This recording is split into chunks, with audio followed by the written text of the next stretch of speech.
को बेलने से मारना शुरू कर देती है। पठान बेचारा खुद को बचाने की बहुत कोशिश करता है। पठान अपने दोस्त को अपनी बहादुरी के किस्से बता रहा होता है कि उसका अपनी बीवी पर कितना रोब है। घर में उसकी मर्जी चलती है, वो अपनी बीवी से नहीं डरता। पठान उसको मजीद बताता है कि जब वो घर आता है तो उसकी बीवी उसको देख के जगह जगह छुपने लगती है। दोस्त बहुत हैरान होता है। पठान उसको कहता है, आओ घर चलते हैं, तुम्हारी दावत करते हैं। फिर पठान की बीवी दिखाते हैं जो बहुत गुस्से में खाना बना रही होती है और पठान से डबल ट्रिपल होती है। पठान अपने दोस्त के सामने शो ऑफ करते हुए बीवी को कहता है, जल्दी खाना लाओ, जिस पर बीवी के कानों से धुआं आने लग जाता है। अचानक बीवी एंट्री मारती है और पठान की धुलाई शुरू कर देती है। वो पठान को बेलने से मारना शुरू कर देती है।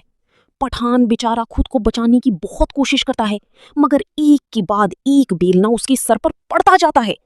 पठान का दोस्त उसका मजाक उड़ाता है और बताता है कि खान साहब हर बंदे का यही हाल है।